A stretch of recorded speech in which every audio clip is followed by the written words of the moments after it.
I sat in my car outside the school for 10 minutes, staring at the stack of ungraded essays on my passenger seat. 28 years old, and still finding red ink stains on my fingers at the end of every Tuesday. The engine ticked as it cooled, matching the rhythm of my exhausted heartbeat. Jessica's voice echoed in my head from our phone call 20 minutes ago. "You need to file another report, Hannah. He showed up again." She was right. Ryan had appeared in the parking lot yesterday afternoon, leaning against his silver Honda with that expression he always wore when he thought he was being charming. The restraining order meant nothing to him. 6 months since I'd ended our relationship, and he still couldn't accept that I didn't want him anywhere near me. The police had been sympathetic the first 3 times I called. By the 5th violation, I could hear the fatigue in their voices. They'd drive by, he'd disappear, and the cycle would repeat. I grabbed my bag and the essays, locking the car behind me. The November wind cut through my thin jacket as I walked across the empty lot.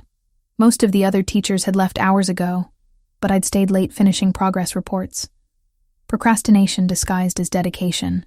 Really, I just hadn't wanted to go home to my empty apartment where every shadow reminded me of Ryan standing outside my window last week. My hand shook slightly as I fumbled with my keys. "Get it together, Cooper." I slid into the driver's seat and locked the doors immediately, a habit I'd developed in recent months. The interior smelled like stale coffee and the vanilla air freshener dangling from my rearview mirror. I turned the key, and the engine rumbled to life. Jessica called again as I pulled onto the main road.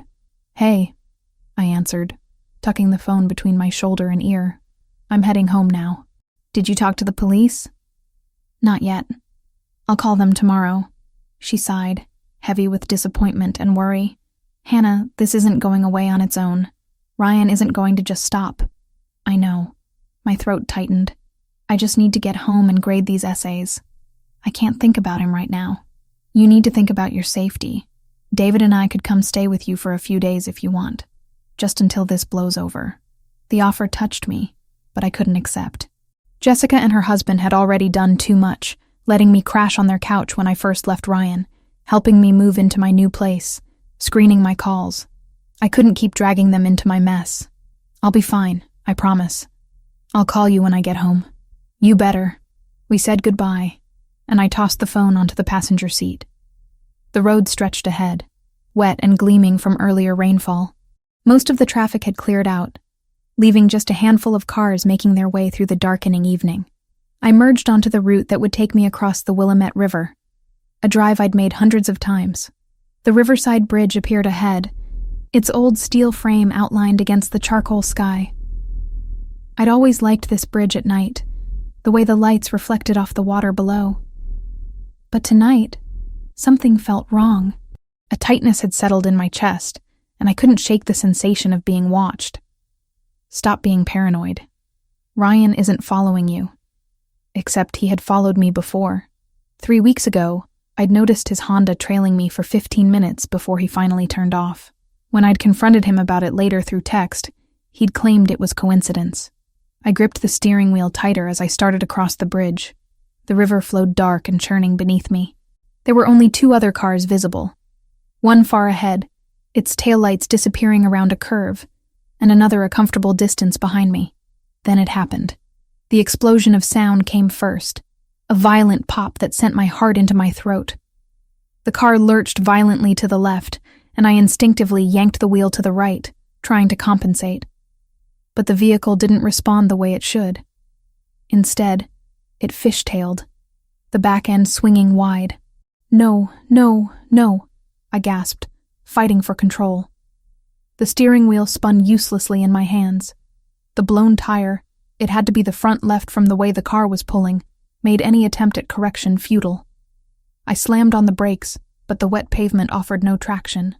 The world became a blur of motion and panic as the car careened toward the guardrail. Metal screamed as my sedan crashed through the barrier. The rusted protection gave way like paper, and suddenly I was airborne. Time fractured into jagged pieces. My stomach dropped as gravity took hold. The dark water below rushed up to meet me, and pure survival instinct kicked in. My fingers fumbled for the seatbelt buckle. "Get out! Get out now!" The belt released. and I grabbed for the door handle with one hand while bracing against the dashboard with the other. The car tilted forward, nose-diving toward the river. I shoved the door open, and icy wind slapped my face. The vehicle was falling, but I threw myself sideways, half crawling, half tumbling out of the driver's seat. My shoulder hit something hard, maybe the door frame, and then I was sliding across wet metal. The car continued its descent, and I reached desperately for anything to grab onto. My fingers closed around the edge of broken concrete where the guardrail had been. The impact jarred through my arms, nearly tearing my grip loose. I screamed.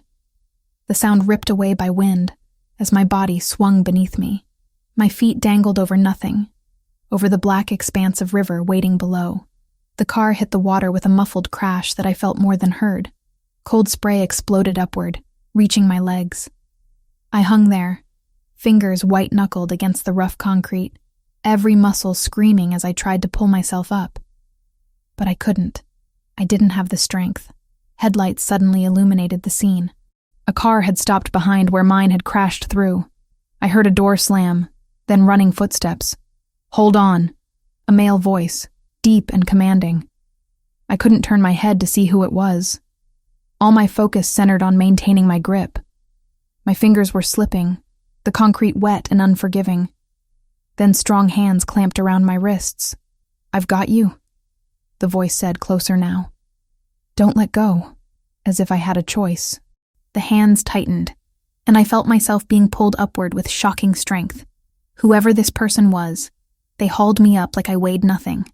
My chest scraped against the jagged edge of concrete, and then I was rolling onto solid pavement, gasping and shaking.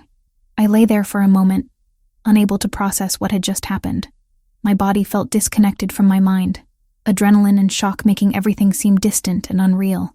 "Are you hurt?" The voice again, urgent but controlled. I managed to turn my head. Through the haze of panic and the glare of headlights, I saw him, tall, broad-shouldered, dressed in dark clothing that seemed to absorb the light.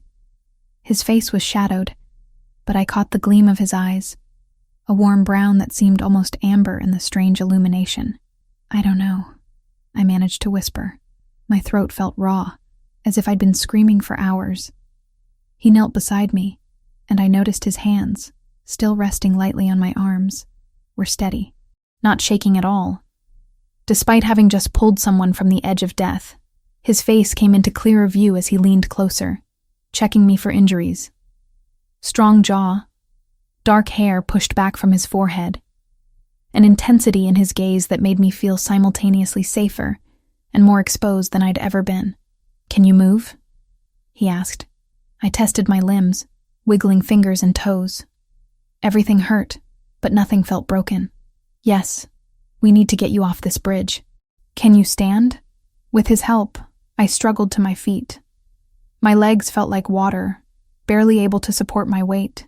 He kept one arm around my waist, supporting me effortlessly as he guided me toward his car. I caught a glimpse of it, a sleek black sedan that screamed money. Another man appeared, this one older and bulkier, emerging from the driver's side. "Boss, police will be here soon. We should move." "Boss?" The word registered dimly through my shock. "Get the door," the man holding me ordered. The driver complied immediately, opening the back door of the sedan. My rescuer helped me into the leather interior, and I sank into the seat, trembling violently now that the adrenaline was fading. He slid in beside me, and the door closed with a solid thunk that muffled the sound of approaching sirens. "Hospital," he said to the driver, "the private facility on Morrison Street, not the public one." "Wait," I protested weakly. "I should talk to the police, file a report." He turned to look at me, and in the dim light of the car's interior, I got my first clear view of him. He was maybe mid-30s, devastatingly handsome in a way that felt almost dangerous. His eyes, that unusual amber brown, studied me with an intensity that made my breath catch. "You're in shock, and possibly hypothermic. Medical attention first. The police can wait. But my car, the accident, I saw what happened. The police will recover your vehicle and investigate. Right now you need to be checked by a doctor." There was something in his tone that didn't invite argument. Not aggressive, but absolutely certain. I wanted to protest further, but exhaustion crashed over me like a wave. My body hurt in places I didn't know could hurt, and the trembling wouldn't stop. He removed his coat, a long black wool that probably cost more than my monthly salary, and draped it over my shoulders. The fabric was still warm from his body, and it smelled faintly of something expensive and woodsy. "Thank you," I whispered, pulling the coat tighter around myself. "What's your name?" he asked. "Hannah. Hannah Cooper. Hannah." The way he said my name, carefully and deliberately, sent an odd shiver through me. "I'm Franco Bellini." I should have recognized the name, should have understood what it meant, but my brain was too scrambled to connect the dots. The drive took less than 10 minutes. I watched the city lights blur past the tinted windows, trying to process what had just happened. My car was at the bottom of the Willamette River. I'd nearly died. This stranger had saved my life. "The tire?" I said suddenly, the thought breaking through the fog. "It just exploded. I don't understand. I just had the car serviced 2 days ago." They checked everything. Franco exchanged a look with his driver that I couldn't quite interpret.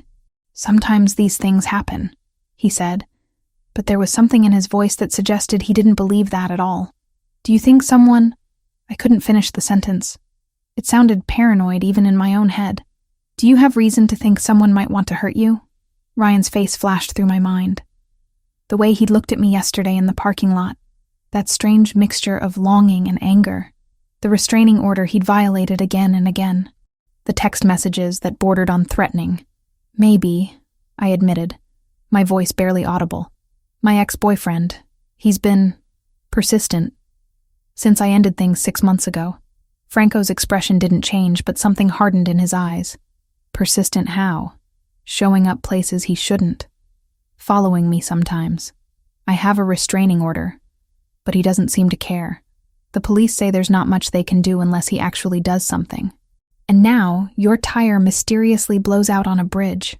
Franco's tone was neutral, but I sensed anger simmering beneath the surface. "What's his name?" "Ryan Mitchell. But you don't need to." "I'm not going to do anything. But information is power, Hannah. The more you know about a threat, the better you can protect yourself from it." The car pulled into an underground parking garage beneath a building I'd passed 100 times but never entered. The private hospital Franco had mentioned. As the driver opened my door, I realized I had no insurance that would cover this place. The panic must have shown on my face, because Franco touched my arm gently. "Don't worry about the cost. Consider it paid. I can't let you—" "You can, and you will. You nearly died tonight, and I was there to see it. Let me do this." There was no room for argument in his voice. Before I could protest further, he'd helped me out of the car and into an elevator that took us directly to what appeared to be a private floor. The doors opened to reveal a reception area that looked more like a luxury hotel than a hospital. A nurse appeared immediately, her face professionally concerned as she took in my bedraggled state. Within minutes, I was in a private room being examined by a doctor who spoke in calm, measured tones as he checked my vitals and examined my bruises. "Mild hypothermia, some contusions, probably going to be very sore tomorrow," he concluded. "But nothing broken. You were extremely lucky, Miss Cooper. Lucky. I suppose that was one word for it. Another word might be saved. Rescued. By a stranger who seemed to command this entire facility with just his presence." Franco had waited outside during the examination, but he returned as the doctor finished. "She'll need to stay overnight for observation," the doctor told him. "Standard protocol for hypothermia cases. Whatever she needs," Franco replied. After the doctor left, Franco pulled a chair close to my bedside. I'd been given warm blankets and dry hospital clothing, and the shaking had finally stopped. But new questions were forming, pushing through the haze of exhaustion. "Why are you doing this?" I asked. "You don't know me. Because you needed help, and I was in a position to provide it. Does there need to be more reason than that? Most people would have just called 911. I'm not most people." He leaned back in the chair, studying me with that same intensity from earlier. "Besides, the nearest public hospital is 20 minutes from that bridge. You needed immediate attention." "Thank you," I said again, feeling the inadequacy of those 2 words. I don't know how I can ever repay you. You don't need to repay me. Just rest and recover. Tomorrow we can worry about the police report and recovering your belongings from the car, if anything survived. The mention of tomorrow made reality sink in deeper. I'd almost died tonight. Someone might have tried to kill me, and this stranger, this Franco Bellini, had pulled me back from the edge. Who are you? I asked quietly. Really? He was quiet for a long moment, and I wondered if he'd answer. Finally, he spoke. Someone who happened to be in the right place at the right time. For now, that's all you need to know. It wasn't an answer, but exhaustion was winning the battle against my curiosity. My eyelids felt impossibly heavy, and the warm blankets were pulling me toward sleep despite my racing thoughts. Rest, Hannah, Franco said, his voice softer now. You're safe here, I promise. And strangely, impossibly, I believed him. As I drifted toward unconsciousness, the last thing I saw was Franco's amber eyes watching over me, and the last thing I felt was an odd certainty that my life had just changed in ways I couldn't yet understand. Sunlight filtered through cream-colored curtains when I opened my eyes, painting golden rectangles across unfamiliar walls. For a disoriented moment, I couldn't remember where I was. Then the events of last night crashed back, and I sat up too quickly, my bruised body protesting the movement. The private hospital room looked nothing like any medical facility I'd ever seen. More like an upscale hotel suite with its plush armchair, mahogany side table, and abstract artwork on the walls. The monitor beside my bed beeped steadily, tracking vitals I couldn't interpret. An IV drip fed clear liquid into my arm, the needle secured with medical tape that pulled at my skin. My phone. I needed my phone. I scanned the room frantically until I spotted it on the table beside a vase of fresh white lilies. Someone had retrieved it from my car or found it on the bridge. I reached for it, wincing as muscles I'd forgotten existed made themselves known. 17 missed calls from Jessica. 23 text messages. Most from her. A few from other concerned friends who must have heard somehow. I scrolled through Jessica's messages, watching them escalate from worry to panic. Where are you? Call me back. Hannah, seriously, you said you'd call when you got home. I'm starting to get worried. David's ready to drive around looking for you. The last one had come at 2 a.m. I called the police. They said there was an accident on Riverside Bridge. Please tell me that wasn't you. I dialed her number before I could second-guess the decision. She answered on the first ring. Hannah? Oh my God, are you okay? Where are you? I'm fine, I said, though my voice sounded rough and strained. I'm at a hospital. There was an accident, but I'm okay. Just bruised. What hospital? I'll come right now. David and I have been up all night. I glanced at the door, half expecting Franco or one of his people to appear and stop me from giving out information, but the hallway beyond remained quiet. Morrison Street. It's a private facility. I'm in room... I checked the small placard by the door. 314. We'll be there in 20 minutes. Don't move. As if I could go anywhere. After she hung up, I tried to piece together what I knew. My car was at the bottom of the Willamette River. The tire had blown out, sending me through a guardrail that should have been stronger. Franco Bellini had pulled me from the edge, brought me here, and paid for everything without asking for my insurance information. The door opened, and a nurse entered, carrying a breakfast tray that looked catered rather than hospital-issued. Fresh fruit, yogurt, granola, and coffee that smelled expensive. Good morning, Miss Cooper, she said with a professional smile. How are you feeling? Sore. Confused. When can I leave? The doctor will be in shortly to evaluate you. Your vitals have been stable all night, which is encouraging. She set the tray on a wheeled table and positioned it within my reach. Mr.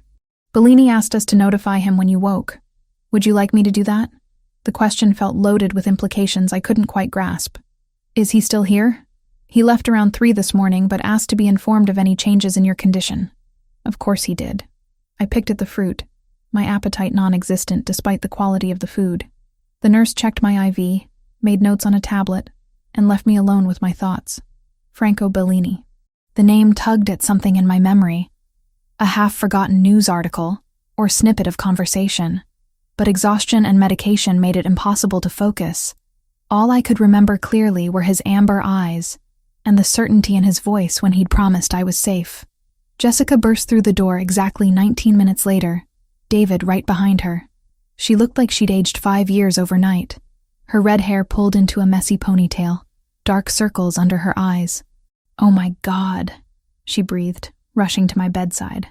"When I saw the news this morning about a car in the river, I thought, I'm okay," I repeated, letting her hug me despite the protests from my ribs. "Really, just banged up." David stood at the foot of the bed, his expression grim. At 31, Jessica's husband had the kind of steady, reliable presence that made you feel safe. Right now he looked ready to fight someone. "What happened?" he asked. "The news said a vehicle crashed through the guardrail, but they haven't released any details." I told them everything. The phone call with Jessica, the drive home, the sudden tire blowout, hanging from the bridge's edge. I described Franco's rescue in detail, watching their faces shift from relief to confusion to suspicion. "Wait," Jessica interrupted. "This guy just happened to be behind you, pulled you up, and then brought you to a private hospital? He didn't call an ambulance? He said the public hospital was too far away." David's frown deepened.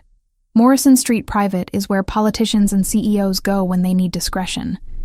It's not exactly a trauma center." "It has excellent facilities," I defended, though I wasn't sure why I felt the need to justify Franco's decision. "They've taken good care of me." "I'm sure they have." Jessica sat on the edge of my bed, taking my hand. "But who is this Franco Bellini? Did you get his contact information? We need to thank him properly." Before I could answer, the door opened again. I expected the doctor, but instead, a man in his late 40s entered, dressed in a sharp gray suit. He had the kind of face that revealed nothing, weathered and cautious. "Miss Cooper," he said, his voice carrying a slight accent I couldn't place. "I'm Joseph Caruso, head of security for Mr. Bellini. I hope I'm not interrupting." Jessica and David exchanged glances. "Security?" Jessica asked. Joseph pulled a tablet from his briefcase, not acknowledging her question. "I've been investigating the incident last night. With your permission, I'd like to discuss what we found." "We?" I asked. "Mr. Bellini asked me to look into the circumstances of your accident. He was concerned about some of the details." David stood straighter. "Shouldn't the police be handling this?" "The police are conducting their own investigation, of course. But Mr. Bellini has resources they don't." Joseph tapped his tablet, bringing up images. "These are from traffic cameras on Riverside Bridge, captured approximately 30 minutes before your vehicle crashed through the guardrail." He turned the screen toward me. The image showed a car pulled over on the shoulder of the bridge, hazard lights blinking. The license plate was covered, deliberately obscured with what looked like mud or paint. This vehicle was stationary for approximately 8 minutes before driving away. Shortly after it departed, you entered the bridge. He swiped to another image, this one showing debris on the road that I'd been too focused on driving to notice. "These are consistent with industrial nail strips, the kind used in controlled tire punctures." My stomach dropped. "Someone sabotaged the bridge." "Someone sabotaged your route," Joseph corrected. "The debris was concentrated in the right lane, exactly where you'd be driving based on your typical patterns." "Wait," David interjected. "How do you know her typical patterns?" Joseph met his gaze without flinching. "Mr. Bellini is thorough.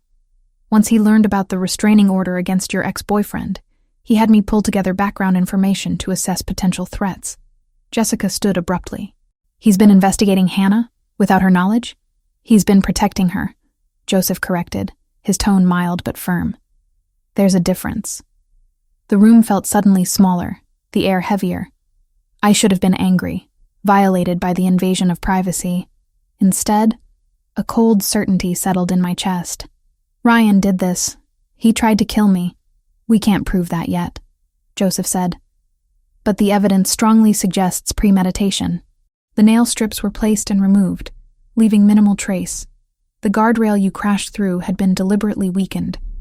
Metal cut partially through so it would fail under impact. Jessica sank back onto the bed, her face pale. This wasn't just road rage or an accident.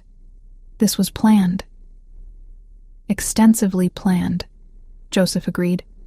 Whoever did this knew your schedule, knew which route you'd take, and had the time and resources to prepare the trap. The police, I said weakly. Have you told them? We've shared what we found. They're examining the vehicle, though recovery from the river may have compromised evidence. He swiped to another set of images. However, we managed to locate these before the city's recovery team arrived. The photos showed metallic fragments, twisted and sharp, the remnants of industrial nail strips photographed in situ before they could be washed away or lost. David moved closer, studying the images. This is solid evidence. They can trace where these were purchased, look for witnesses. We're already doing that, Joseph said. Mr. Bellini has contacts throughout the city. We'll find answers faster than official channels. Why? The question burst out of me. Why is Franco doing all this? He doesn't know me. We're complete strangers. Joseph's expression softened slightly. The first crack in his professional facade. Mr. Bellini believes in protecting people who can't protect themselves. When he witnessed your accident and learned about the circumstances, he felt responsible isn't the right word. Invested, perhaps, in ensuring this doesn't happen again. That sounds like more than just good Samaritan behavior, Jessica said, suspicion clear in her voice. Mr. Bellini is not a typical businessman, Joseph acknowledged. His methods may seem unconventional, but his intentions are genuine. A knock at the door interrupted the tension. The doctor entered, a woman in her 50s with kind eyes and efficient movements. Miss Cooper, I need to conduct your discharge examination. If your visitors could step outside for a few minutes? Jessica hesitated, clearly reluctant to leave me alone with Joseph. I nodded reassuringly. It's okay, I'll be fine. After they'd filed into the hallway, the doctor performed a thorough check of my injuries. The bruising was spectacular, purples and yellows blooming across my ribs and shoulders, but nothing was broken. The mild hypothermia had resolved overnight. You're extremely fortunate, she said, helping me sit up. Given the height of that bridge and the temperature of the water, this could have ended very differently. When can I leave? Within the hour, if you have somewhere safe to go and someone to stay with you for the next 24 hours. You shouldn't be alone. Jessica and David returned as the doctor finished her notes. Joseph had disappeared, apparently deciding discretion was appropriate during the medical examination. You're staying with us, Jessica announced before I could suggest otherwise. No arguments. David already called the school and told them you'd be taking a few sick days. Relief and guilt warred in my chest. You guys have already done so much. We're doing what friends do, David said firmly. Besides, until they catch whoever did this, you shouldn't be in your apartment alone. The door opened again, and this time Franco Bellini entered.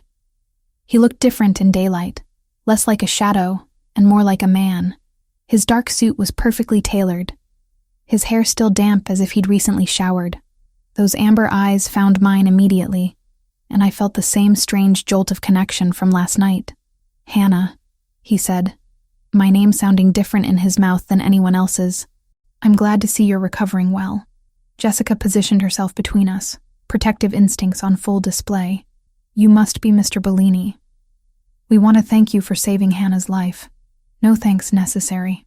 His attention remained on me, though he acknowledged Jessica with a slight nod. Joseph briefed you on what we found.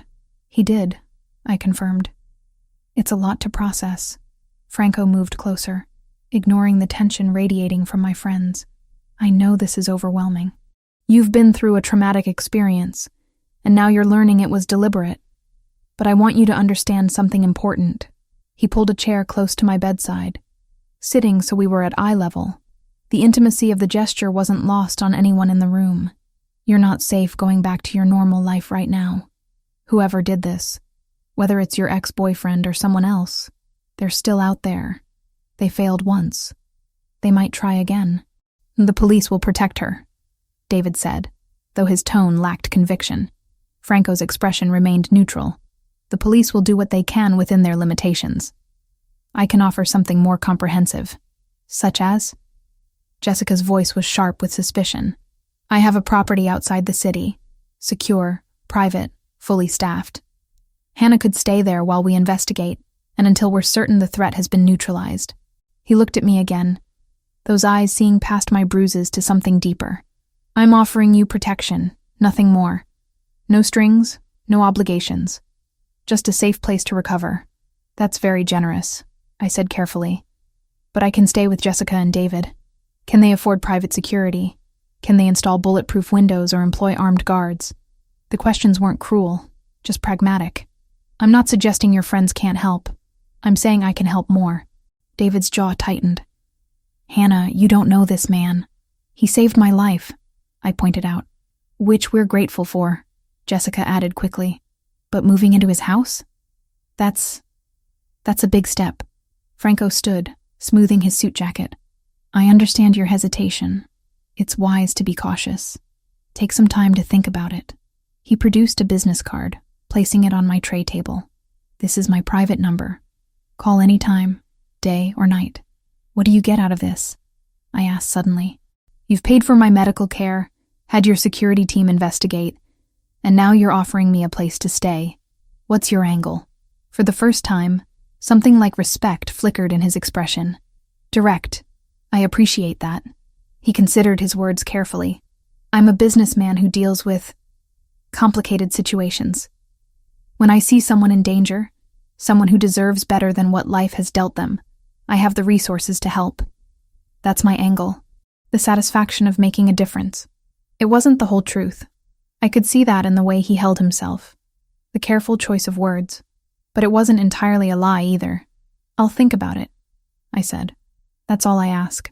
He moved toward the door, then paused. One more thing. Joseph will be maintaining surveillance on potential threats. If your ex-boyfriend or anyone else approaches you, we'll know immediately. Consider it a courtesy, given the circumstances. After he left, the three of us sat in heavy silence. Finally, Jessica spoke. There's something off about him. I can't put my finger on it, but he has money and power, David said flatly. Men like that always have angles. But I kept thinking about the way Franco had looked at me, not with pity or condescension, but with something that felt almost like recognition, as if he'd seen something in me worth protecting beyond simple charity. The nurse returned with discharge papers and a bag containing my salvaged belongings from last night.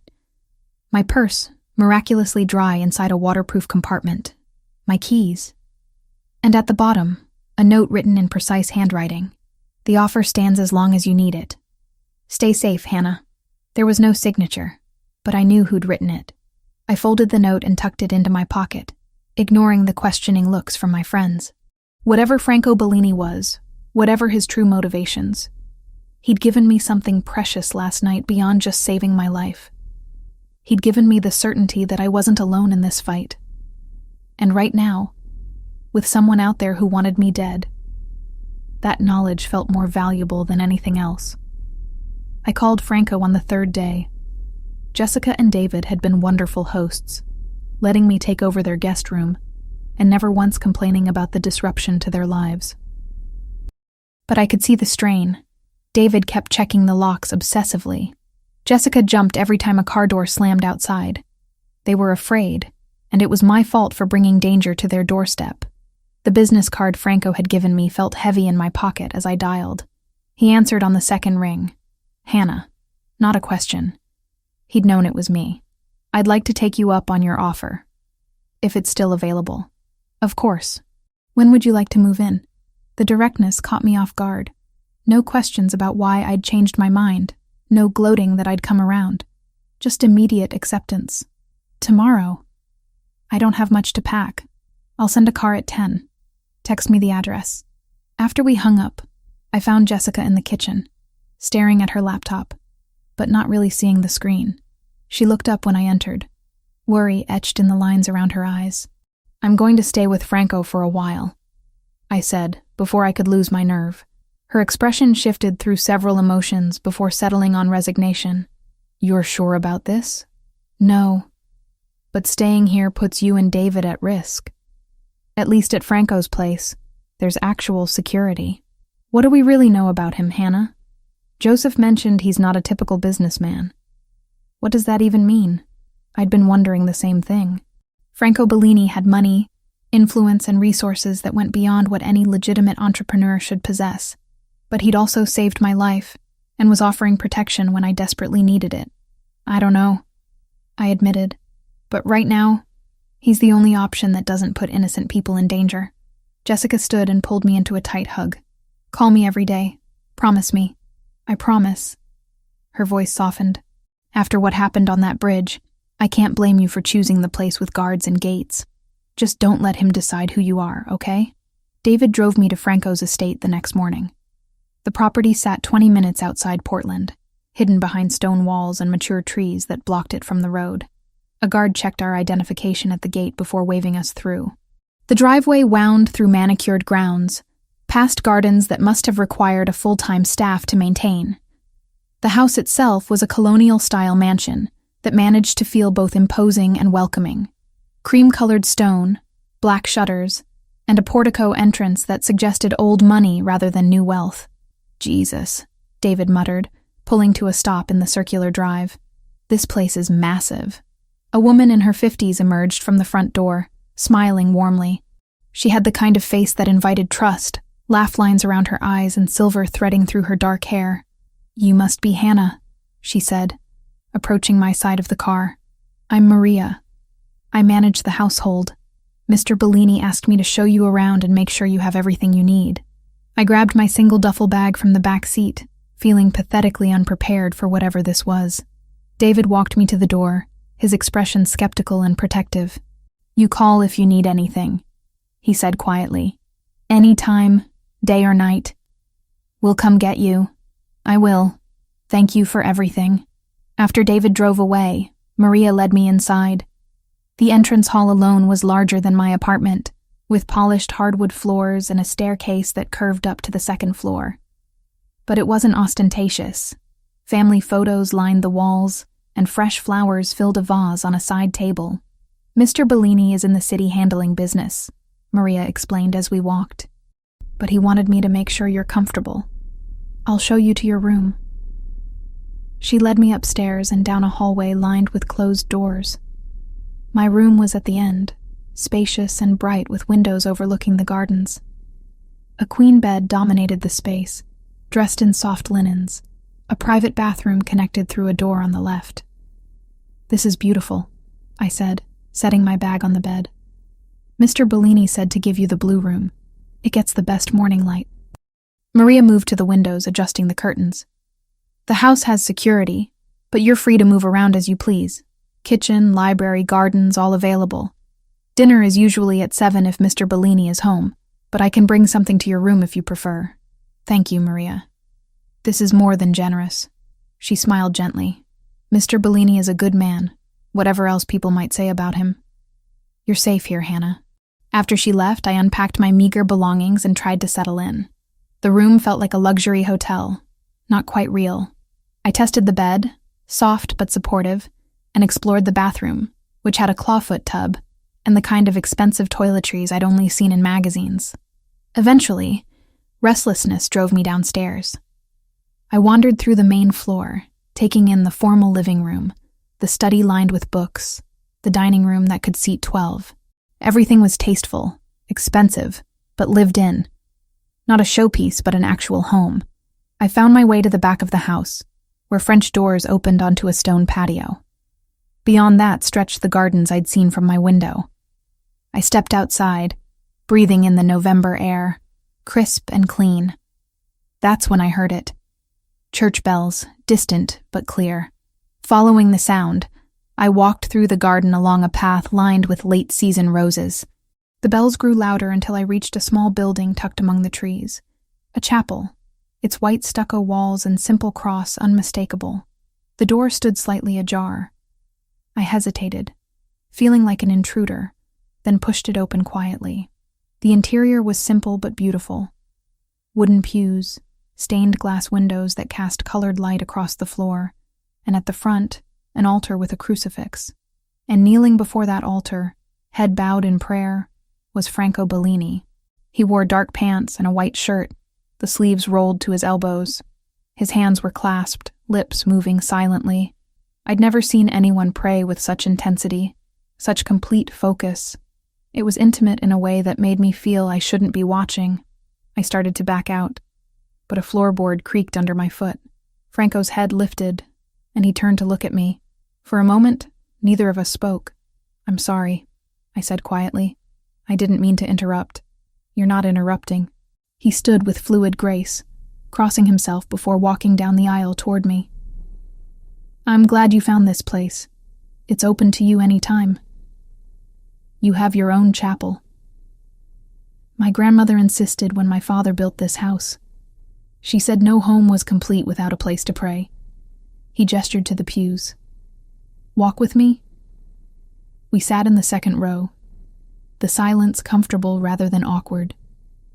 I studied the stained glass, the way light fractured through the colored panes. "Maria said you're in the city often," I ventured. "Business requires my attention, but I try to be home for evening prayer." He glanced at me. "Does this surprise you, that I'm religious?" "A little. Most people I know who go to church do it on Sundays for an hour. This seems different. Faith isn't something you do once a week. It's how you live, the choices you make, the person you try to be." His expression turned contemplative. Even when those choices are complicated, there was weight behind those words, a story I didn't yet know. I wanted to ask what he meant. What kind of business required armed security and private investigators? But fear held me back. Sometimes ignorance felt safer than truth. "Thank you for letting me stay here," I said instead. "You don't need to thank me. This is the right thing to do." We sat in silence for a while longer before Franco checked his watch. "I should let you settle in. If you need anything, Maria can help. And Hannah?" He waited until I met his eyes. "You can go anywhere on the property. Consider this your home while you're here." After he left, I remained in the chapel, trying to reconcile the man who prayed with such devotion with the man who commanded such obvious power. The contradiction fascinated and frightened me in equal measure. Dinner that evening was surprisingly casual. Maria had prepared pasta with a simple tomato sauce, salad, and bread that smelled like it had been baked that afternoon. Franco joined me in the smaller dining room off the kitchen, still dressed in his work clothes, but with his tie removed and collar loosened. "How was your first day?" he asked, serving himself pasta. "Surreal. Beautiful, but surreal. The adjustment takes time. You've been living in survival mode for months. Safety feels strange when you're not used to it."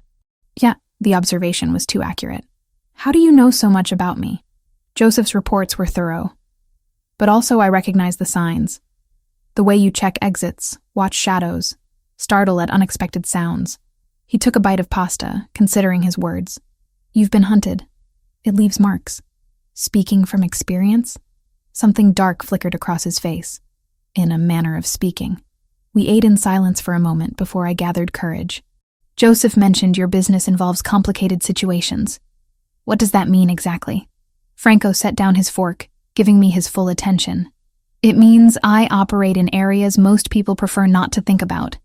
I provide services, solve problems, protect interests that exist outside conventional structures." "That's deliberately vague." "Yes. Why won't you tell me the truth?" "Because once you know certain things, you can't unknow them. And I'd prefer not to burden you with information that might put you in more danger. I'm already in danger. Ryan tried to kill me. Ryan is one threat. There are others in this world, Hannah. People who would use any connection to me as leverage. The less you know, the safer you are." It should have been frustrating, but his logic made sense. Still, curiosity gnawed at me. "Are you part of organized crime?" He studied me for a long moment. "Would it matter to your decision to stay here if I was?" I thought about it honestly. "I don't know. Probably not, since my alternative is being alone and vulnerable. But I'd like to know what I'm accepting protection from." "Fair enough." He leaned back in his chair. "I'm the head of an organization that controls certain operations in the Pacific Northwest. We don't deal in drugs or human trafficking. We handle security, arbitration, and business interests that require discretion. Some of what we do is legal. Some exists in gray areas. And yes, sometimes we use methods that would concern law enforcement." The honesty was startling. I'd expected denial or deflection, not a straightforward admission. "You're telling me you're a criminal." "I'm telling you I operate in a system parallel to the one most people live in. Whether that makes me a criminal depends on your perspective." Most perspectives would say yes. Most perspectives haven't faced the situations that require someone like me. He picked up his fork again. I'm not asking you to approve, Hannah. Just to understand that the protection I'm offering is real and effective, precisely because of what I am. We finished dinner with safer topics, Maria's cooking and the history of the estate, but Franco's confession lingered in my mind. He was a criminal who prayed daily, a man of violence and faith. The contradiction should have sent me running. Instead, it made him seem more human, more real than the mysterious savior who'd pulled me from the bridge. That night, lying in the comfortable bed in the blue room, I heard footsteps in the hallway. Quiet, measured. I held my breath until they passed, heading toward the stairs. Later, much later, I heard them return. Franco, I realized. Doing rounds, checking the house, ensuring everything was secure. I fell asleep feeling safer than I had in months, despite knowing I was under the protection of a man who operated outside the law, or perhaps because of it. In a world where someone had tried to murder me with industrial nail strips and a weakened guardrail. Maybe conventional safety was an illusion. Maybe what I needed was someone who understood danger intimately, who moved through shadows and knew how to fight back. Morning arrived with weak sunlight filtering through the curtains. I showered, dressed in clean jeans and a sweater from the clothes Maria had somehow procured in my size, and made my way downstairs. The house was quiet, except for sounds from the kitchen. Following coffee's aroma, I found Franco at the table reading a newspaper, already dressed in another expensive suit. "Good morning," he said, glancing up. "There's fresh coffee and Maria left breakfast warming in the oven." I poured coffee and retrieved a plate of eggs and toast. "Do you always wake up this early?" "Habit from my father. He believed mornings were for prayer and planning." Franco folded the newspaper. "Joseph has an update on your case. He'll be here this afternoon if you're willing to meet with him." "What kind of update?" "Evidence linking your ex-boyfriend to the sabotage. And something more concerning." His expression grew serious. "The O'Sullivan organization has been making inquiries about you." "Who are the O'Sullivans?" "A rival group operating in the area. They've been looking to expand into territory I control. If they've connected you to me, they might see you as leverage." My stomach dropped. "But how would they even know about me? We only met a few days ago. You left the hospital with me. We had dinner here. In this world, information travels fast." He reached across the table, his hand covering mine briefly. "I'm telling you this not to frighten you, but so you understand why security here is necessary. Why leaving the property right now would be dangerous. So I'm trapped here. You're protected here. There's a difference. But was there really? I'd escaped Ryan's control only to accept Franco's protection, which came with its own boundaries and restrictions. The gilded cage was more comfortable, but it was still a cage. Franco seemed to read my thoughts. "I know this isn't the freedom you wanted, but it's temporary. Once we neutralize the threats, you can return to your life. What if the threats never go away? What if this is my life now?"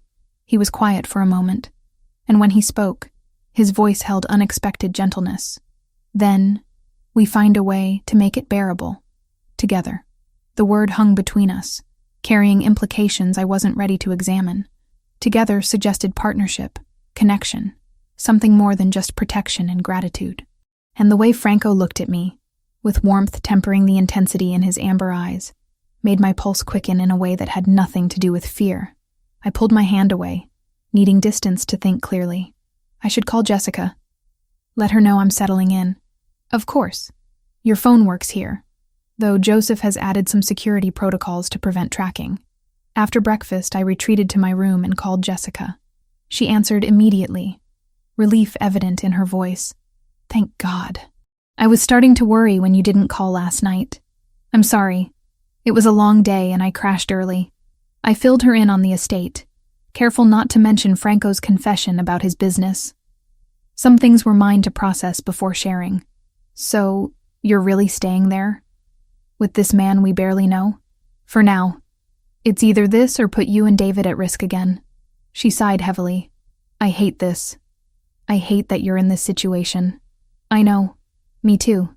We talked for another 20 minutes, catching up on her school news and David's work. Normal things that felt increasingly distant from my new reality. After hanging up, I noticed a text from an unknown number. Opening it, I found a message from Joseph. Meeting at 2 p.m. in Mr. Bellini's study. Be prepared for disturbing information. The warning made my hands shake slightly as I set the phone down. Whatever Joseph had discovered, it was bad.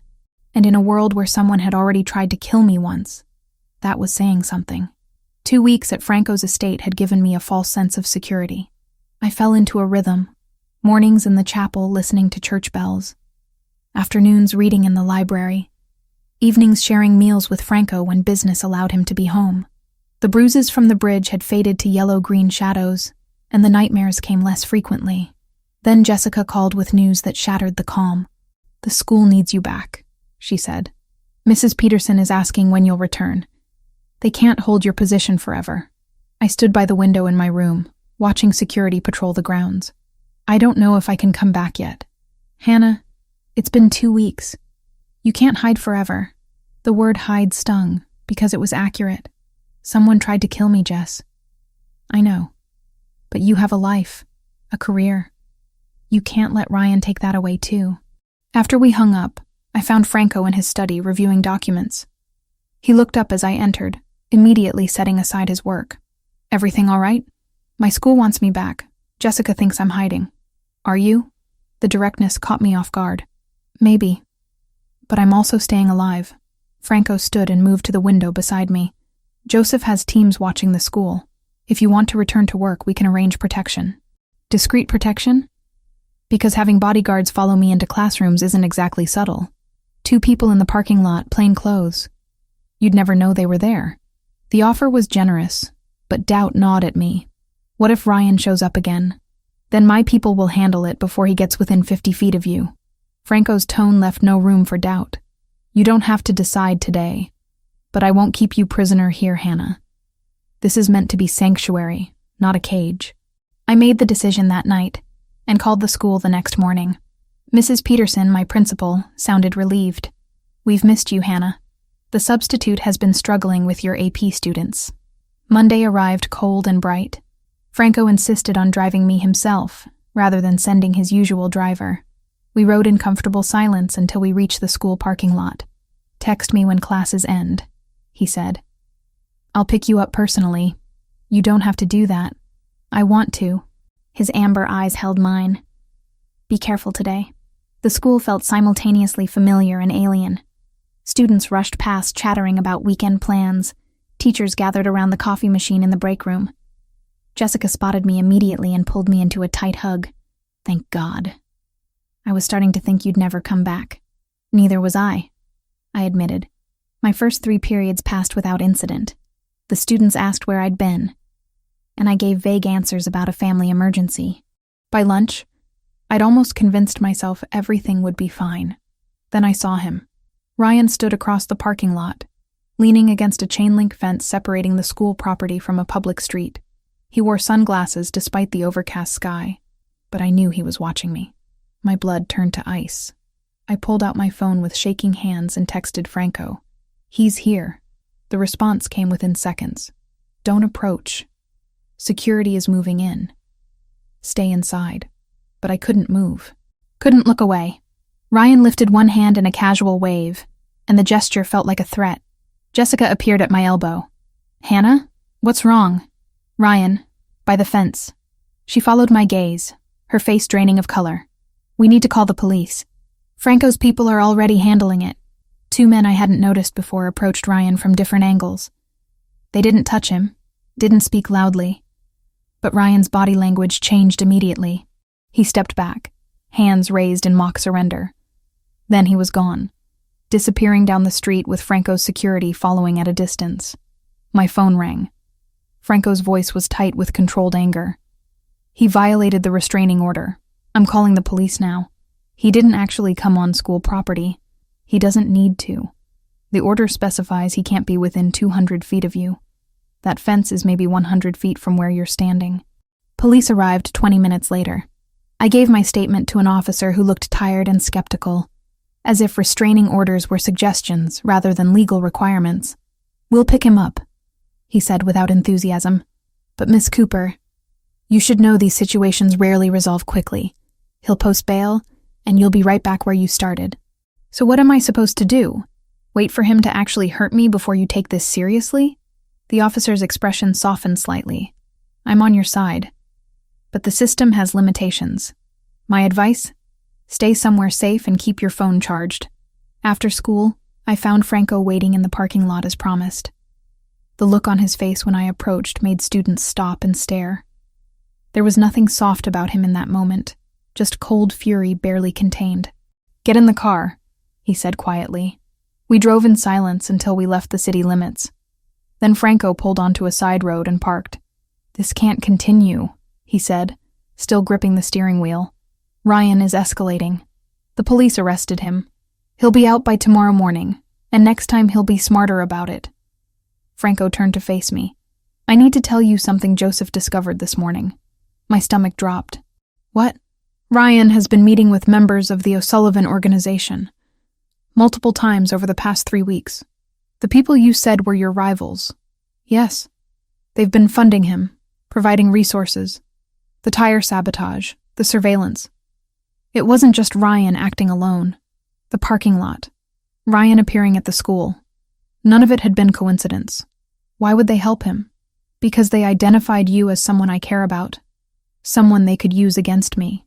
The word care hung between us, loaded with implications neither of us had addressed directly. This is insane, I whispered. I met you 2 weeks ago. How could they possibly know you care about me? Franco's expression turned rueful. Because I've been obvious about it. The private hospital, bringing you to my home, personally driving you to work today. In my world, those actions speak loudly. So, I'm a target because you saved my life. You're a target because Ryan is obsessed and violent, and the O'Sullivans saw an opportunity to exploit that. He reached across and took my hand. None of this is your fault, Hannah. But it felt like my fault. My poor judgment in dating Ryan. My inability to protect myself. My acceptance of Franco's help that had painted a target on my back. What do we do now? We adapt. Increase security. Limit your exposure. And I deal with the O'Sullivans directly. Deal with them how? Franco's expression went flat. However necessary. The drive back to the estate was quiet. Both of us lost in thought. When we arrived, Franco disappeared into his study for a series of phone calls while I retreated to the library.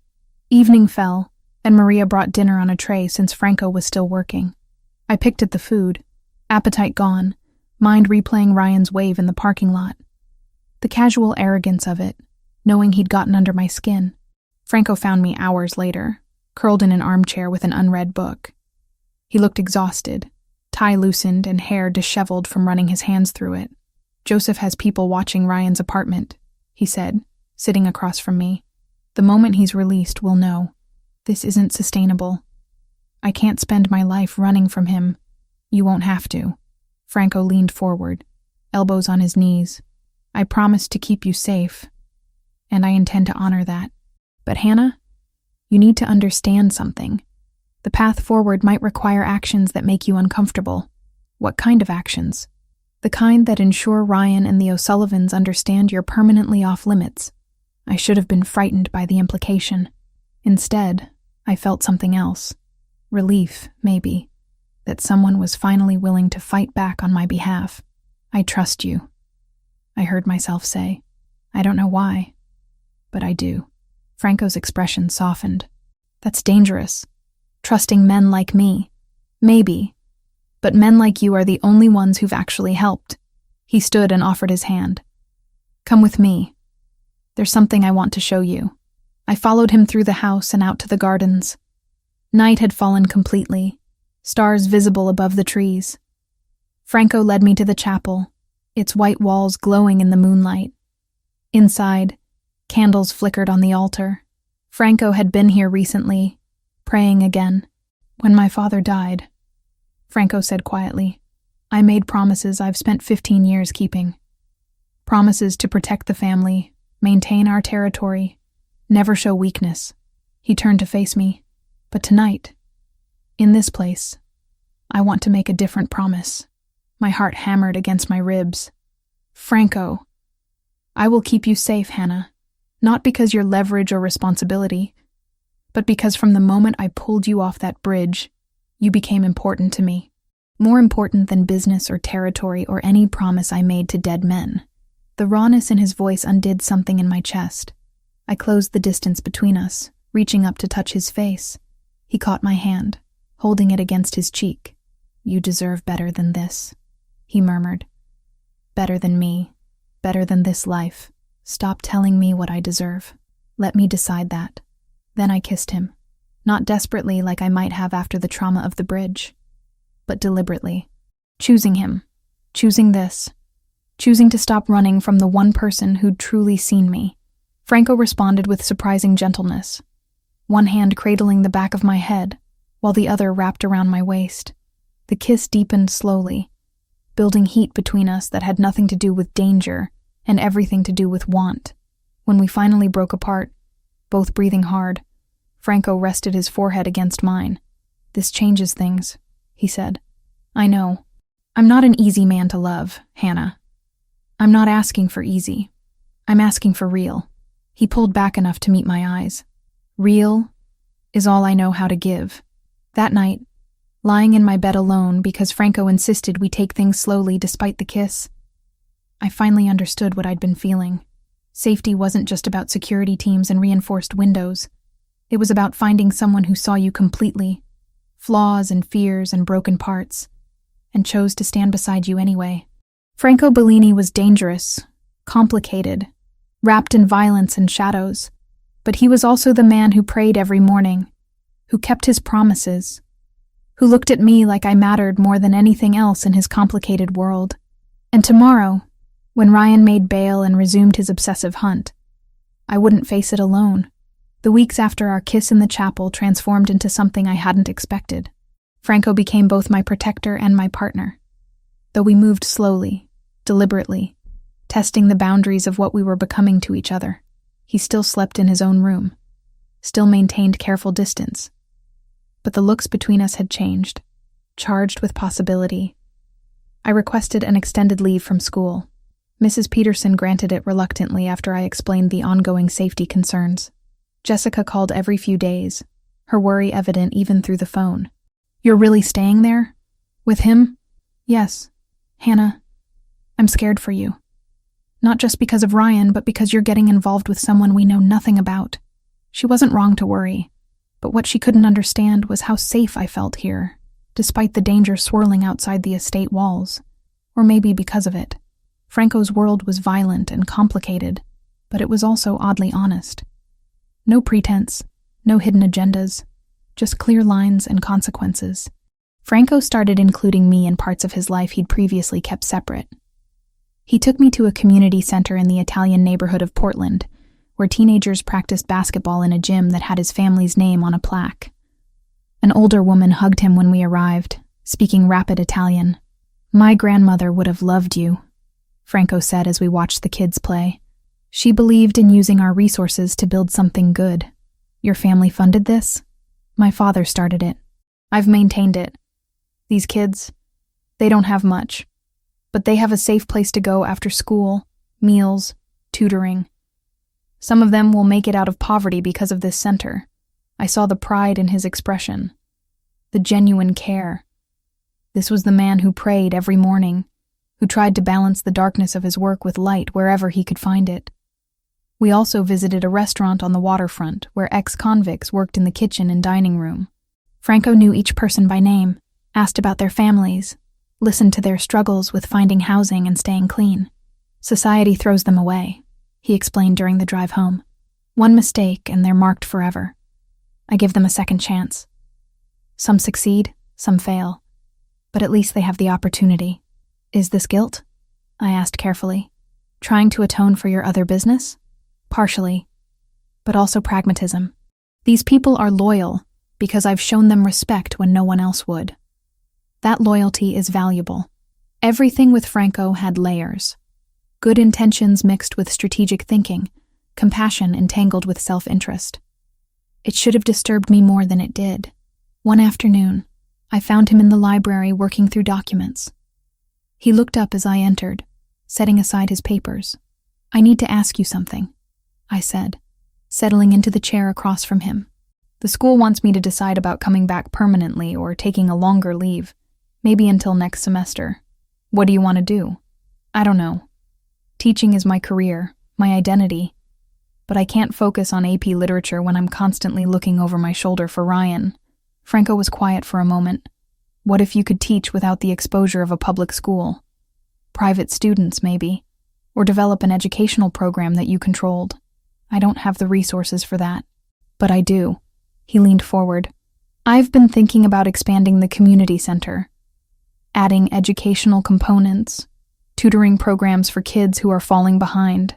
You could design it, run it. Use your skills without the vulnerability of a public setting. The offer was generous, and clearly something he'd been considering. You'd fund that? The center already has my family's money. Adding education services makes sense. And it gives you purpose, independence. You wouldn't be hiding here. You'd be building something. The idea appealed more than I wanted to admit. A way to teach without fear, to contribute without becoming a target. I'd need time to develop curriculum, understand what the kids need. Take whatever time you need. The center isn't going anywhere.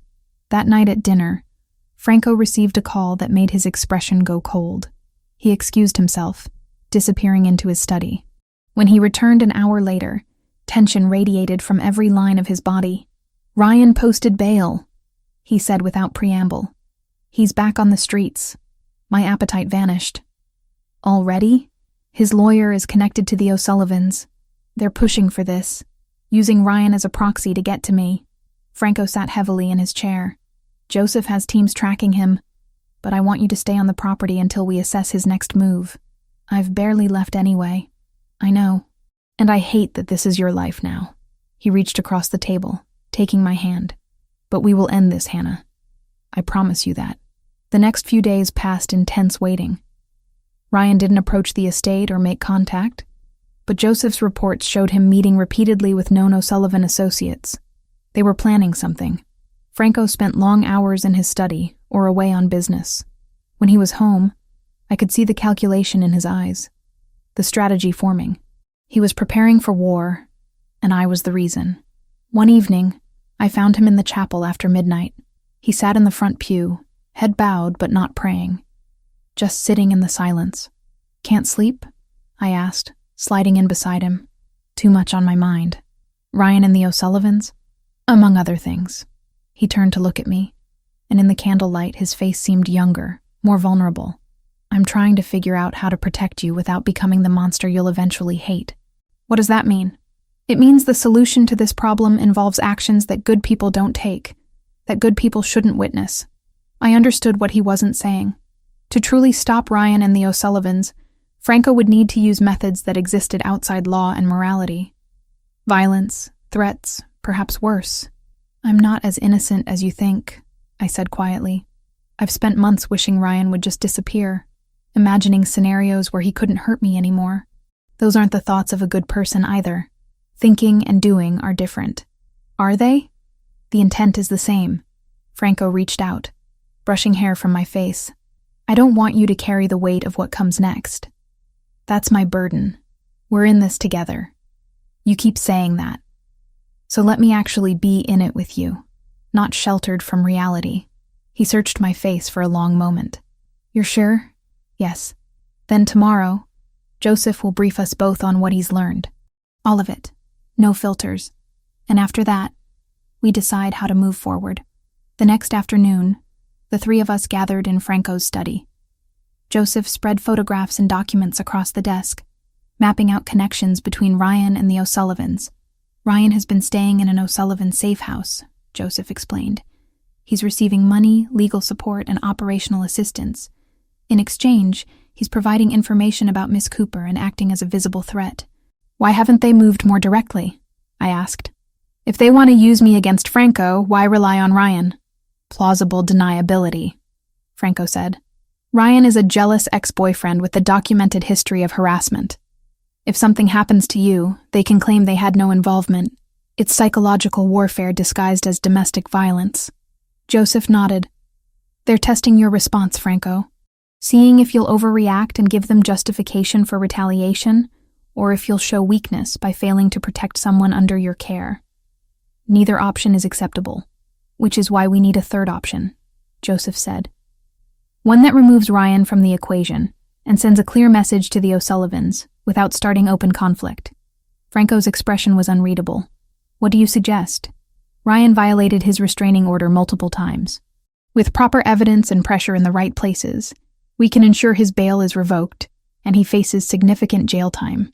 Meanwhile, we approach the O'Sullivans directly and negotiate terms. They won't negotiate, Franco said. They see weakness in my attachment to Hannah. Then we demonstrate it's not weakness, but motivation.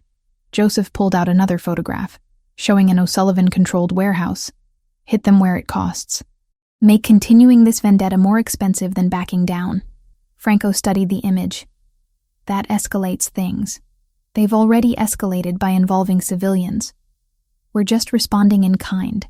The conversation continued, mapping out strategies and contingencies. I listened, fascinated and horrified by the clinical way they discussed violence and intimidation. This was Franco's world, where every action carried calculated risk and potential retaliation. Hannah, Franco said, drawing my attention. If we move forward with this, there's no going back. Things will happen that you can't unhear or unsee. Are you certain you want to be involved? I thought about Ryan's face in the school parking lot, the nail strips on the bridge, the months of fear and helplessness. Then I thought about the kids at Franco's community center, the workers at his restaurant, the careful balance he tried to maintain between darkness and light. I'm certain.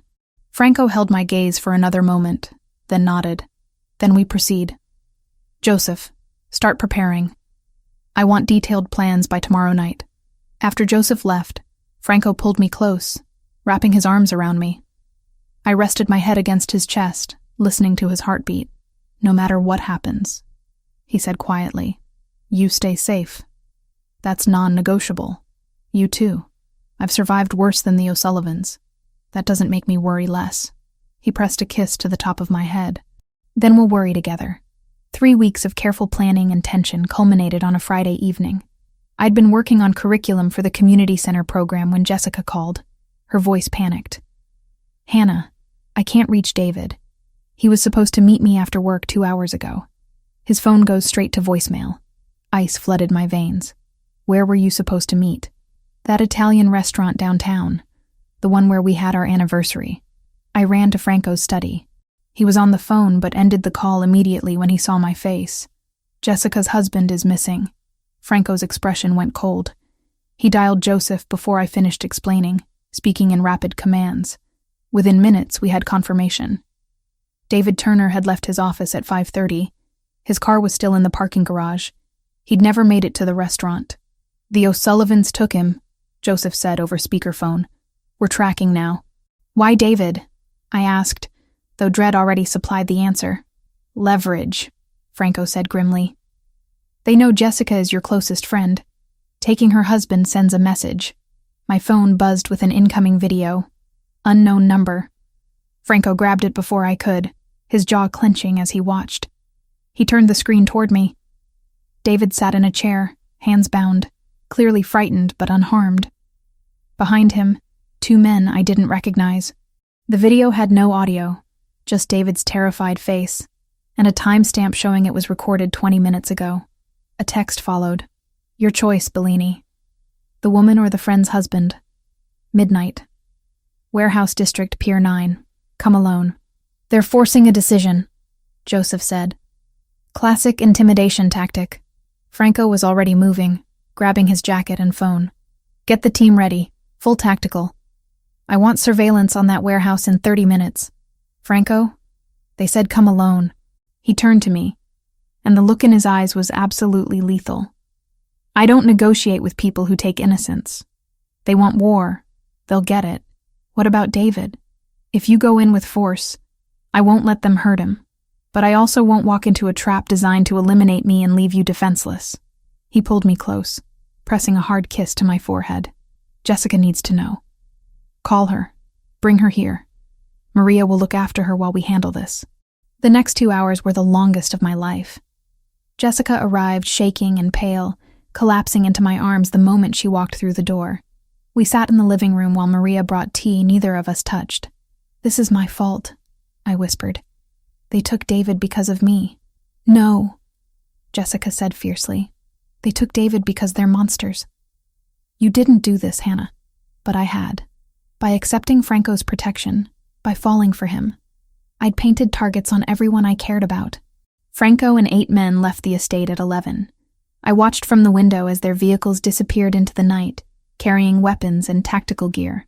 Joseph had stayed behind to coordinate from Franco's study, multiple screens showing surveillance feeds. "You should try to rest," Maria said gently. "Mr. Bellini knows what he's doing." But I couldn't rest. Couldn't do anything except pace and worry and replay every decision that had led to this moment. At 11:45, Joseph called us into the study. "They're in position. The warehouse is as expected, minimal guards outside. David is being held on the 2nd floor, northeast corner. 2 men with him, 3 more on the ground level." "Only 5? Jessica asked. "That seems too few." "It's a trap," I said. "They're expecting Franco to bring backup. They have more people waiting." Joseph nodded grimly. "We've identified 12 additional hostiles in adjacent buildings. Classic ambush setup." Jessica gripped my hand. "Can Franco's people handle that?" "We're about to find out." The next 20 minutes passed in agonizing silence, broken only by Joseph's quiet communications with the team. Then, chaos erupted. On the screens, I watched as Franco's men moved with military precision. Simultaneous entry from multiple points, disabling the ambush before the O'Sullivan crew could react. Gunfire briefly, loud enough to make me flinch despite the poor audio quality. Then silence. "David is secure," Joseph reported. "2 targets down, rest in custody. Mr. Bellini is proceeding to the 2nd floor." More tense minutes. Then Joseph's radio crackled. Franco's voice, controlled but carrying authority. "We have David. No serious injuries. 2 O'Sullivan lieutenants in custody, including the one who sent the video. We're extracting now." Relief crashed through me so intensely I nearly collapsed.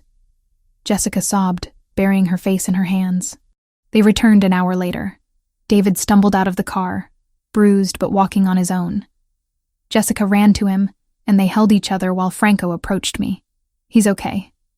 Scared, but unharmed. "Thank you." The words felt inadequate for what he'd done. "This isn't over," Franco said quietly.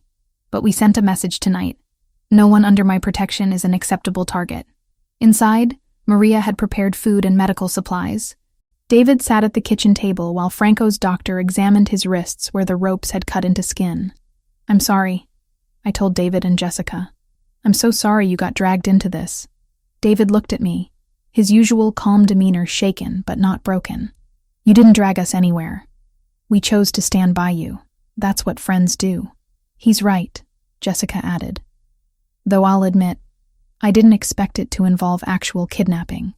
"The O'Sullivans will retaliate," Franco said, accepting coffee from Maria. "Tonight was a victory, but it escalates things. David and Jessica, you're welcome to stay here until we resolve this, or I can arrange protection at your home." They exchanged glances. "We'll go home," David said, "but we'll take the protection." "Smart choice." Franco pulled out his phone. "I'll have 2 men outside your house 24/7. They'll be discreet but effective." After they left with their security detail, Franco and I were finally alone. He looked exhausted, tension still visible in the set of his shoulders. "You could have been killed tonight," I said, but I wasn't. And neither was David, which was the point. The O'Sullivans will think twice before targeting civilians again. We captured 2 of their senior people tonight. That's leverage for negotiation. I moved closer, wrapping my arms around him. "I don't know what I would have done if something had happened to you." He held me tightly. "Nothing happened. We're safe. David's safe. That's what matters." But as we stood there in the quiet kitchen, I knew Franco was right. This wasn't over. Tonight had been a battle, not the war. And the O'Sullivans would respond. The question was how, and whether we'd be ready when they did. Joseph's intelligence network proved its worth within 48 hours. Ryan had been spotted at a motel near the Washington border, paid for with cash traced back to an O'Sullivan front company. Franco's team moved fast. I wasn't there for the capture, but Franco called me from the road. We have him, bringing him to a secure location for questioning. Is he hurt? No. And he won't be unless absolutely necessary. I know you need answers, Hannah. I'm going to get them. 4 hours later, Franco returned to the estate looking grim but satisfied. He found me in the library and sat heavily beside me. Ryan confirmed everything. The O'Sullivans approached him 3 months ago before the bridge incident. They offered money and support if he'd help them get to you. Knowing I'd feel responsible after saving your life, my stomach turned. So the bridge was always about you, not just Ryan's obsession. Both. Ryan's hatred gave them the perfect tool. They funded the sabotage, provided the nail strips, gave him technical assistance. But Ryan's the one who executed it, who wanted you dead even before they got involved. What about the insurance fraud? Franco's expression darkened further. $300,000 policy he forged 6 weeks before the bridge. If you died, he would have collected and disappeared, probably to Mexico where the O'Sullivans have connections. The casual calculation of my murder made me feel sick. Where is he now? Warehouse we control. Under guard. Joseph has all the evidence documented, statements recorded. We're turning everything over to the police through our contact in the department. Ryan will talk, implicate the O'Sullivans. That's the idea. But we have a more immediate problem. The 2 O'Sullivan lieutenants we captured during David's rescue have been talking too. Seems their leadership is furious about the botched kidnapping and wants to cut losses. What does that mean? They're willing to negotiate. Today, actually. Neutral ground, both sides bringing minimal security. Franco took my hand. This could end tonight, Hannah. All of it. Hope and fear warred in my chest. You trust them to negotiate in good faith? No. But I have leverage now. Ryan's testimony, their 2 lieutenants in custody, evidence of multiple crimes. The O'Sullivans can either deal or face a war they're not positioned to win. The meeting was set for 8 that evening, at a restaurant Franco owned downtown.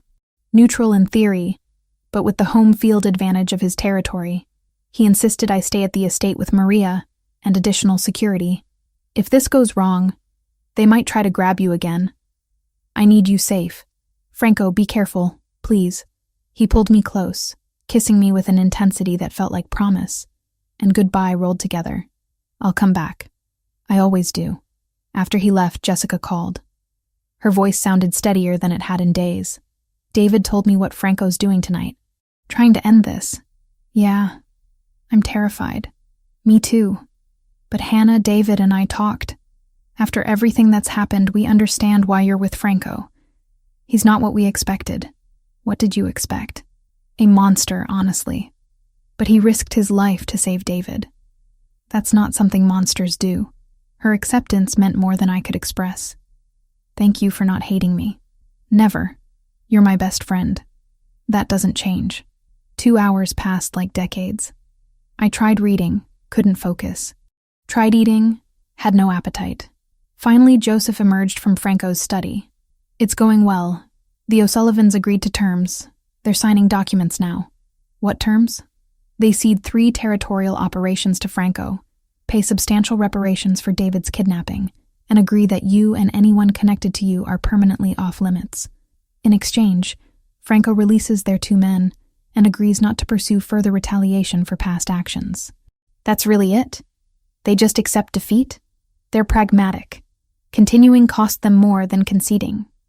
Franco demonstrated he's willing to escalate, that he has the resources and intelligence to hurt them badly. Sometimes knowing when to fold is the smart play. Franco returned just after 10, looking exhausted but triumphant. I met him at the door, and he swept me into his arms. It's over. Signed, witnessed, binding. The O'Sullivans are out. And Ryan? Being transferred to police custody tomorrow morning with a complete file of evidence. The prosecutor I spoke with expects multiple charges. Attempted murder, fraud, conspiracy, stalking. He's looking at 20 years minimum. Relief crashed through me so powerfully I started crying. Franco held me while I shook, all the fear and tension of the past months finally releasing. You're safe now, he murmured. Really, truly safe. That night, for the first time since the bridge, I slept without nightmares. The next morning brought reporters. Someone had leaked news of Ryan's arrest and the charges against him. My name stayed out of the press, thanks to victim protection laws, but speculation ran wild about organized crime connections. Franco handled it with characteristic efficiency. His lawyers issued statements. The restaurant where negotiations occurred suddenly had no security footage from that night. Joseph ensured no connection could be traced between Franco's organization and Ryan's capture. The police are taking credit for excellent investigative work, Joseph reported with slight amusement. They've even suggested Ryan might flip on organized crime figures to reduce his sentence. Will he? I asked. No. The O'Sullivans have made it clear through channels that his family's safety depends on his silence. He'll serve his time quietly. Jessica and David visited that afternoon. David looked better, the bruises fading, his natural calm returning. We wanted to thank you properly, Jessica said to Franco. For saving David, for ending the threat. We know you didn't have to do any of it. Hannah matters to me. People she cares about matter by extension. Franco's amber eyes found mine. Besides, no one threatens what's mine. The possessiveness should have bothered me. Instead, it felt like safety. Over the next 2 weeks, life found a new normal. I officially resigned from the school and began building the educational program at Franco's community center. Jessica visited regularly, our friendship stronger for surviving crisis together. Franco and I fell into the rhythm of actual partnership. He taught me about his world, the careful balance of power and respect that kept his organization stable. I showed him mine, sharing books and ideas and the simple pleasure of quiet evenings. One night, 3 weeks after Ryan's arrest, Franco found me in the library. He held a small velvet box, and my heart stopped. It's not what you think, he said quickly, seeing my expression. Not yet, anyway. But I wanted you to have this. Inside was a delicate gold chain with a small cross pendant. Simple, beautiful. It was my grandmother's. She wore it every day, said it reminded her that faith wasn't about perfection, but about trying to be better. He took the necklace out, fastening it around my neck. You make me want to be better, Hannah. Every day. I touched the cross, feeling the weight of what he was really saying. This wasn't a proposal, but it was a promise, a commitment to whatever we were building together. I love you, I said, the words finally finding their way out. Franco's face transformed, tenderness replacing his usual guardedness. I've loved you since the bridge. Since I pulled you up and saw the fight in your eyes despite the fear. He kissed me then, gentle and deep. And I knew with absolute certainty that my life had irrevocably changed the night my car went through that guardrail. Not just because of the danger, but because it had led me here, to this man, this complicated love, this unexpected future. Ryan Mitchell would spend the next 2 decades in prison. The O'Sullivans had retreated to lick their wounds. And I had found something I'd stopped believing existed. Someone who would stand between me and the world's darkness, without asking me to be less than I was. 3 months had passed since Ryan's arrest. The trial was set for next spring, but the prosecutor assured us the evidence was overwhelming. Franco's lawyer had ensured my testimony could be given via video to protect my identity. The peace with the O'Sullivans held. Joseph's reports showed they'd honored their agreement, staying clear of Franco's territory and making no moves toward retaliation. Business had actually improved for Franco, with the seeded operations bringing in substantial revenue. My educational program at the community center launched in January to an enthusiastic response. 20 students enrolled in the first session, mostly teenagers who'd fallen behind in traditional schools. Teaching them felt different than my old job, more personal and rewarding. Franco proposed on a Sunday evening in February. We'd been walking through the estate gardens, the last of winter's chill still in the air. He led me to the chapel, now familiar ground where we'd shared so many quiet moments. Inside, candles illuminated the altar. Franco had been here earlier, preparing. Hannah Cooper, he said, turning to face me and dropping to one knee. 6 months ago, I pulled you off a bridge, and my life changed forever. You brought light into darkness I'd accepted as permanent. You challenged me, matched me, made me want to be the man you deserve. He pulled out a ring, simple and elegant, with a single diamond. Not ostentatious, just beautiful. Marry me. Build a life with me. Let me spend every day proving you made the right choice. Tears blurred my vision. Yes. Absolutely yes. The ring slid onto my finger perfectly. Franco stood and kissed me, both of us laughing and crying simultaneously. Jessica screamed when I called her with the news. "Oh my God, you're marrying the Mafia boss. He prefers businessman." "I'm sure he does. Hannah, are you happy? Really, truly happy?" I looked at Franco across the room, watching me with those amber eyes that had seen me at my worst and loved me anyway. I've never been happier. The wedding was planned for late April, 6 weeks away. Small, intimate, just family and close friends.